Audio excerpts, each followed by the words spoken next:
চাকরি ছেড়ে স্কুটি চালানো শেখাচ্ছেন নারীদের আত্মবিশ্বাস বাড়াতে দিনভর কাজ করে যাচ্ছেন তিনি। 12 ঘন্টা জব করার যে অনুভূতি, যে টাকার, সেই তুলনায় আমি এখানে সকাল বা বিকাল ব্যাচ করে থাকি। এভারেজ আমার 6 ঘন্টা কাজ করলেই হয় এবং 6 ঘন্টা তার থেকে আমি ভালো স্যালারি এখানে ইনশাল্লাহ হয়ে যায় আমার। কেবল পুরুষদের পেছনে বসে না ঘুরে যেন নারীরা নিজেই ড্রাইভিং করে যে কোনো জায়গায় যেতে পারেন, তাই এমন উদ্যোগ নিয়েছেন তিনি। এখন গাড়িটা আমরা যখন রানিং করব, বাম হাতের ব্রেকটা ধরে নাও। আত্মবিশ্বাসের সাথে এভাবেই স্কুটি চালাচ্ছেন নারীরা, কেউ ধীরে কেউ দ্রুত, কখনো বৃত্তাকারে কখনো ব্যস্ত সড়কের নিয়ম মেনে। আর তাদের হাতে কলমে প্রশিক্ষণ দিচ্ছেন শিশির আক্তার নামের এক তরুণী।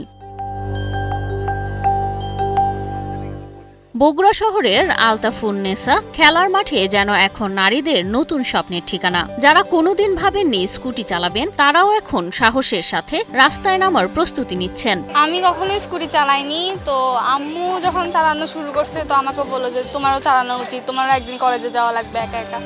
তো আমিও আসলাম। স্কুটি কিভাবে স্টার্ট দিতে হয়, ব্রেক করতে হয়, ট্রাফিক রুলস মেনে নিরাপদে চলতে হয়, সবই শেখানো হচ্ছে ধাপে ধাপে।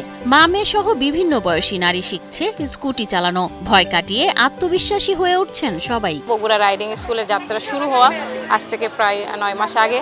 তো সেখান থেকে আমি শুরু করলাম যে বগুড়াতে মেয়েদেরকে নিয়ে কিছু কাজ করি এবং মেয়েদের যেটা সুবিধা হবে, মানুষের যেটা সুবিধা হবে এবং আমার জন্য যেটা ভালো হবে, আমি নিজে সেটাতে হ্যাপি ফিল করব, কমফর্ট ফিল করব, সেই জিনিসটা আমি নিই। তো এর পাশাপাশি আমি বগুড়া রাইডিং স্কুলের ফেসবুক স্টার্ট করলাম, দেন টিকটক চ্যানেল স্টার্ট করলাম, প্রচারণা শুরু করলাম, কিছু লিফলেট বানালাম, কিছু কার্ড বানালাম, এই দিয়ে যাত্রা প্রথম শুরু করলাম। এর পাশাপাশি আমার 2টা গাড়ি ছিল, তেলের এবং চার্জার। তো 2টা গাড়ি নিয়ে আমি প্রথম এটাতে স্টার্ট করেছি। এখন মোটামুটি আমাদের গাড়ির সংখ্যা বেশ কিছু আরো বেড়েছে। এক সময় একটি বেসরকারি প্রতিষ্ঠানে চাকরি করতেন শিশির আক্তার। ভালো বেতন ছিল, কিন্তু নিজের মতো কিছু করার স্বপ্ন ছিল তার। নারীদের জন্য নিরাপদ ও স্বাবলম্বী একটি উদ্যোগ গড়ার ভাবনা থেকেই শুরু করেন বগুড়া রাইডিং স্কুল। আগে যেহেতু জব করতাম, জব করে বেশ ভালো একটা স্যালারি পেতাম। প্রথম অবস্থায় একটু কষ্ট হয়েছে, যে স্যালারি পেতাম তার থেকে ঘাটতিই মনে হয়েছে, যে না হচ্ছে না।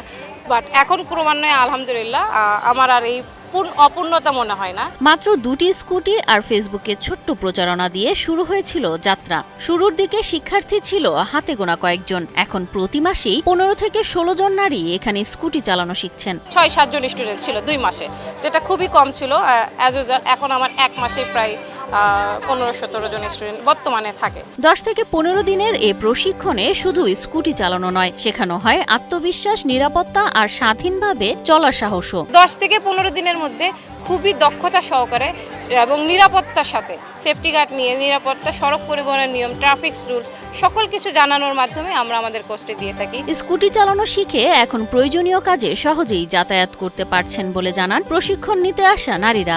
একেবারেই পারতাম না, প্লাস এত ভয় পেতাম। কিন্তু শিশির আপুর সাথে কথা বলার পরে মনে হয়েছে না, এখানে এসে চালানোটা শেখা সম্ভব। আর আমার মেয়ে আছে, মেয়েকে বিশেষ করে স্কুলে বা প্রাইভেটে নিয়ে আসার জন্য শেখাটাই আমার মেইন উদ্দেশ্য। রিক্সা ভাড়া যে পরিমাণ বেশি, আর সময় মতো আপনার রিক্সাও পাওয়া যায় না। যখন ধরেন তাড়াতাড়ি হয় তখন তো রিক্সাও আসে না। তো নিজের গাড়ি থাকলে যখন ইচ্ছা যেখানে ইচ্ছা যাওয়া যায়। শিশিরের স্বপ্ন ভবিষ্যতে শুধু স্কুটি নয়, নারীদের মোটরসাইকেল চালানো শেখাবেন তিনি। কারণ তার বিশ্বাস, একজন নারী যখন ড্রাইভিং শেখে তখন বদলে যায় তার পুরো জীবন। এখন মোটামুটি আমাদের গাড়ির সংখ্যা বেশ কিছু আরো বেড়েছে, পরবর্তীতে আরো কিছু আমরা বাড়াবো এবং এখন আমরা শুধুমাত্র স্কুটি চালানো শেখাচ্ছি মেয়েদের। তো এরপরে আমার প্ল্যানিং আছে আরও বেশি স্কুটি থাকবে, বাইক থাকবে বগুড়াতে। আমি অজস্র মেসেজ পাই আপুদের।